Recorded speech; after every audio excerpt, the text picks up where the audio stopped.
I met the actors when they came to town, even just to meet actors, a total civilian like anybody else, and went around with these new actors who had shown up to do this TV show. I thought it was going to last about 3 episodes and be gone. I had no illusion that this thing was going to run for 7 years and that I would end up working for it. It was a weird little stepchild, and you know, it was making my job a little harder because I would have to call. I'm still a reporter, and I would be calling around, and instead of getting people to talk about what I needed to talk about for my stories, I'd have to do 20 minutes with this judge or with that prosecutor or this cop about last Friday's episode. So I was happy. Hey, I was happy the checks came. I was happy for the book to be selling more. But it was a weird little stepchild. And then met some of the actors, and they seemed perfectly normal, like regular people, most of them anyway. And I thought, well, that's interesting. Acting's an interesting thing, but they're just like regular people. And then I came and worked on the show, and I realized, no, they're not regular people. They're actors. Which is to say, it is one of the most courageous things in the world to stand there and to affect this facade and be totally dependent on words you didn't write, on film that you're not shooting, on camera angles that you didn't pick, on, I guess I'm speaking of a film here, but the same logic applies to a stage actor. This is an incredibly brave and outrageous thing. And I don't think anybody who's perfectly normal would do it. And so, you have a lot of people, there's a lot of ego wrapped up. I don't mean ego in an evil sort of vain way. I mean ego is sort of like, this is me with my ass hanging out there. And it's, you sort of understand it, and at the same time, you realize that you're walking on eggshells, and that if you're trying to, again, preserve your story, and get these very talented and very finely calibrated tools to build the story for you, these actors, who are very precise instruments, because they're human beings, or most of them are. I mean, if that's what you're trying to do, you better do it with some degree of subtlety and bedside manner. You can't go in there and say, what's your motivation? God damn it, say the line. You're going to have to justify your writing at given moments. Tom made a promise to me, which was, he said, I don't pay as much as some producers, and I don't give titles easily. I won't make you a producer until you're really producing. But I'll teach you how to do this. I'll teach you everything I can possibly teach you about not just writing for television, but protecting the writing, which is what producing is in a sense. The writer has no authority to protect his story and his telling of the story in features. It's a director and star-based medium, but in television the writer rules. And he said you'll want to become a producer because it's the only way you can protect your story. And once you care about your story, that's all you want to do. And he kept every promise. I mean, at first we were just moving pages, but after a while you're going to casting, you're going to set, you're covering set, then you're into the editing room, then you're taking notes meetings with the network, and he kept that promise. I mean, I think I came in with the journalistic logic of, well, that couldn't happen that way. There's no probable cause for them to kick in that door. You need to show this first. You need to show that first. And in fact, that's, I think maybe it's a means of venting that's what The Wire on HBO currently is it's all the slow gratuity of police work that I love. But and I think that got me the nickname with Tom of being nonfiction boy. I was always the guy at the meeting that went, well, it really wouldn't work that way. And I think Tom, to his credit, he would listen, and at the same time, sometimes he would say, okay, well, let's do it the way it really would be. And other times he would say, no, this is better storytelling. Let's do the make-believe here because it makes a better episode.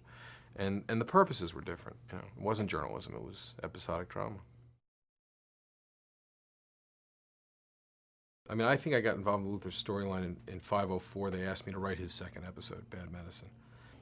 To me, honestly, the character was always a little bit arch.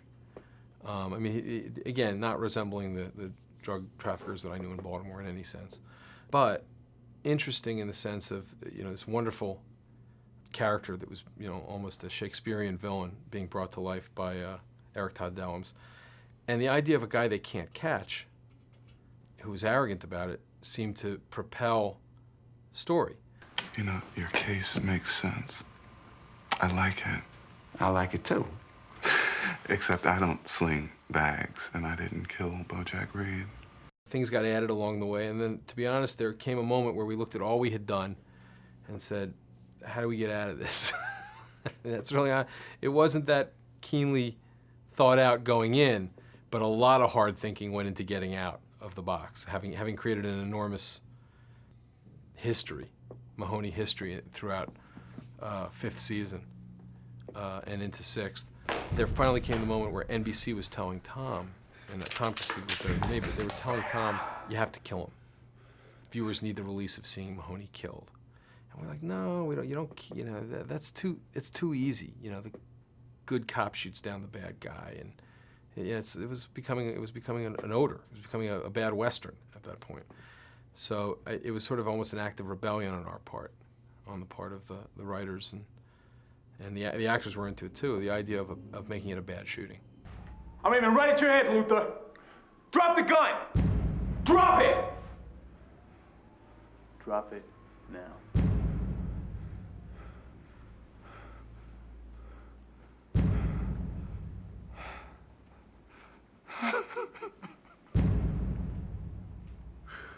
What you gonna do, detective?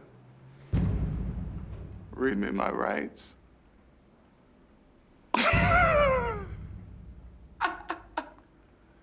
You have the right to remain silent.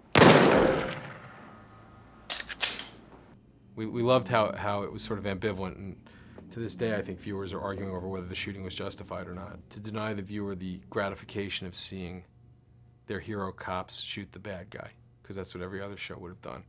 So, okay, the network's making us shoot the bad guy. Watch this, we're gonna ruin it for you, and that's what we did. I was not happy. I thought she created a wonderful character. I enjoyed writing for her up to the very end. I think she was very professional, and she put her heart into that character. And I think she put so much heart into that character that it was often hard to write for her. Not for me, really, but I don't recall having any, struggles. But there were times where she felt so deeply about Kay Howard and what Kay would or wouldn't do. I am saying you made a mistake not including me in the Felton investigation. I made a mistake. Crissetti Dies Lewis was included. He made his own time to work that case. I made his time. I covered for me and Felton. We cleared the Spangler murder when Lewis should have been closing it. You did. Yes, I did, out of loyalty. And I expect the same loyalty. I demand the same respect. You demand.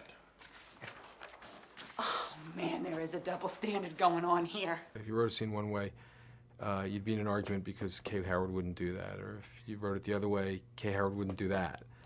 So at a certain point, there were people who were kind of shying away from the argument.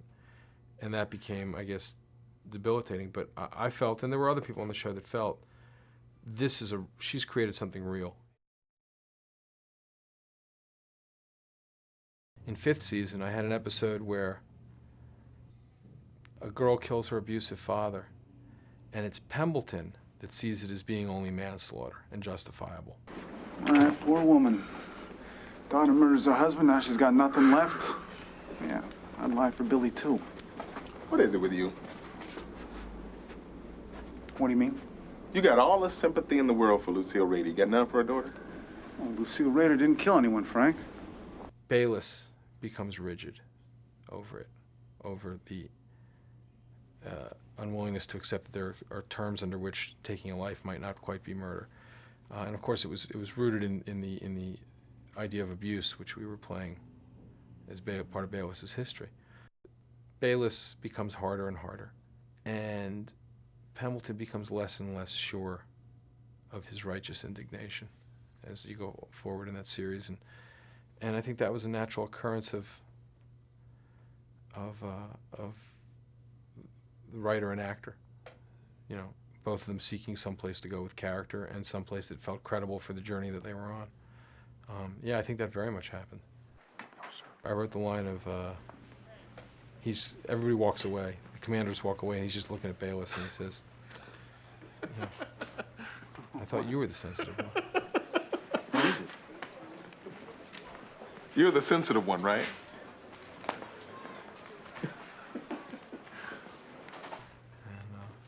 Leaves Bayless standing there going, "Huh?"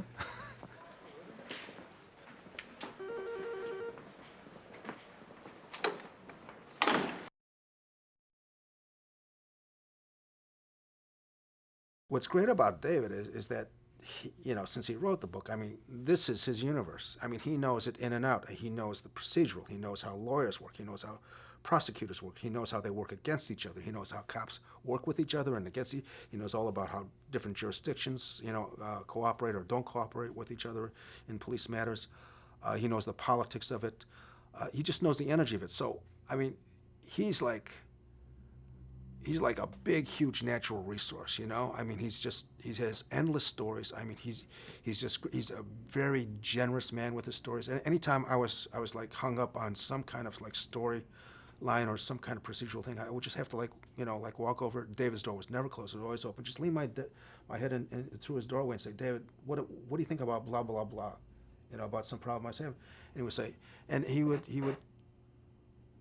pause, think about it. And then just tell me, well, you could go this way or that way, but here's some ways you could do that. And they were always like great ideas, or just something very simple and something very obvious, but then he would say what he would say in such a way that you could put a spin on it, put a little twist. And he would say, well, this is the way I usually do things, but for your story, if you would just like juke it this way, and he would explain how you do it, and it would just, it was like a revelation. So David, I mean, with his success on Homicide and then with The Corner and now with The Wire, I mean, the guy's a natural born storyteller. I mean, he's got big worlds that he, and big stories to tell.